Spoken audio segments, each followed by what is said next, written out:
Hey guys, welcome to Mystery Diagnosis. Be a good idea to have genetic testing just to make sure. We go to the doctor, there's no reason to suspect any concern because Josh is fine. I have this happy, healthy little bundle of love. The results were that Janine wasn't a carrier of the problem that I had with my son. The Townsleys notice that Zach is developing more slowly than his older brother Joshua did at the same age. Physically, Zach looked pretty much like any other baby, except for the fact that his head was a little bit larger than most babies. It was probably in the 95th percentile for babies. He was a little bit behind in his developmental milestones at that point, but nothing that was significant. But then, when Zach is 6 months old, Robert notices something strange. If you would run your hand along his spine, you could feel a small bump in the middle Does of that his button back. not go properly? Concerned, the parents make an appointment with their pediatrician. 6 months go by, and the bump hasn't gotten any worse. That's But right. it's clear that Zach is still developing more slowly than other kids. So the doctor said, since he's not crawling and he's a year, I want you to take him to the neurologist. The test showed that his chromosomes appeared to be normal. There wasn't any chromosomal issues. And once we heard that, we were assuming that, okay, everything's fine. It's not some kind of genetic issue. 2 years old, Zach is still not where he should be. The family pediatrician begins to show some concern. Help him out a little bit. I want you to go get an occupational therapist, a physical therapist, and a speech therapist. Good. Zach enjoyed the physical therapy, and he was making gains. He was improving in things. His walking was getting wonderful. better. He was getting better use of his hands and a little better mobility. I have But in no one idea area, what this is. Zach isn't making any progress at all. Never Zach know it'd be the case. didn't communicate using speech very well. He used very few words. He seemed to fool around with his tongue in his mouth a great deal. And a great deal of the time, the tongue was out of his mouth, that kind of thing. He would say "mai" instead of "mommy." That was my favorite. And then instead of "good night," "good night." So he was like leaving off sounds here and there.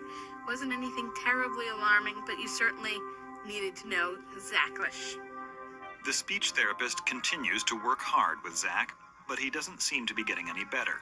At least And she's after a trying. few more weeks, she begins to suspect his problems with language might not be solely developmental. I agree. She didn't feel he was hearing very well. And she specifically asked, do you think he's hearing? And I'm like, yeah, because if you call his name, he will respond to you. There's a loud noise, he will respond. And he's not paying any attention to the noise. None. It's like it's not even happening. It was very surprising to hear the audiologist say, well, he's only really hearing at a 20% level of a normal child. At least he can hear. Next, the audiologist puts a vibrating tuning fork against Zach's head and performs a bone conduction test. If Zach can hear the tune, the problem is conductive, meaning there's some sort of blockage caused by fluid buildup. If he can't, it means he's sustained damage to his auditory nerves, a much more serious problem. And as soon as they did that, they saw him responding immediately. At least The it's from conclusion was fluid. that he had a buildup of fluid in his ear that was causing a conductive hearing loss. The surgeon implants a small plastic tube in Zach's eardrum. This will help the fluid drain out of his middle ear. After about a year, the tubes naturally fall out. That's cool. It's like dissolvable stitches with tonsils. I've never had my tonsils removed. Weeks following the surgery, Janine and Robert are amazed at Zach's progress. They put the tubes in, and that seemed to have improved things a great deal for him.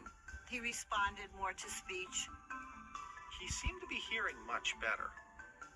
His balance seemed a lot better, and he spoke a lot more. Zach continues to make progress, but by the time he is 3 years old, the Townsleys begin to pick up on other odd characteristics. I remember them measuring his head once and saying to me, "No, that can't be right. Let me try again." And then also his weight. They were always like, he can't be that heavy because he's I know not what this is. chunky. How can he be that big? was starting to have trouble with tightness in his joints, and he had almost no range of motion in his arms. He couldn't touch his head with his hands, and he walked with kind of a bent-over old man posture. As the months pass, Janine and Robert notice Zach's initial improvement beginning to slow down. Well, Zach didn't really pick up speech as fast as we had hoped. Zach would speak, but it was very garbled, very hard to understand, and other than Janine and myself, most people couldn't understand what he was saying. He was in many ways like a normal little boy, but he wasn't able to do the same things that other children did. The tongue was frequently out of his mouth. There was not too much speech, if any, yelping and that kind of thing to make his wishes known. He's 3 and a half. The Townsleys notice his physical appearance actually starts to change. He had a lowered nasal bridge. He had an extra fold of skin by the inside of the eyes. He was starting to develop issues with his hands, where he couldn't extend the fingers out completely, and he couldn't make a fist completely, where the joints were so tight in his hands, and with the rest of his body. Family history, we found that there was a positive family history for a similarly affected relative. It's Hunter syndrome. Hunter syndrome is an extremely rare genetic disease in which the body lacks the enzyme that breaks down the sugar molecule called mucopolysaccharide, which is found in cells, mucus, and joint lubricating fluid. Without the enzyme, the sugar molecules build up in the body and wreak havoc. Cells. I was in elementary school when I saw a boy with Hunter syndrome. Hunter's is caused by a defective X chromosome. Women can be carriers, but men are the ones affected. Janine's uncle probably had Hunter's syndrome as well. After Zach starts on the enzyme replacement therapy, the Townsleys quickly notice a change for the better. His teachers say his attention span is better. Yay! He's able to eat better. That's beautiful. He can run for longer and play for longer than he used to be able to. His hair is softer. His skin is softer. His tongue has shrunk. It's not a cure for Hunter syndrome. It does not currently address the problems with the central nervous system, but it does help with most of the other physical problems that children with At Hunter least he syndrome does have. that. Today, after nearly a year of the therapy, Zach is doing well, and the Townsleys have high hopes for the future. He's running around, he's playing, he's happy, he's smiling. Thank you for watching. Make sure you like, comment, and subscribe. Hit the notification bell to know when I post a video, and I'll see you next time.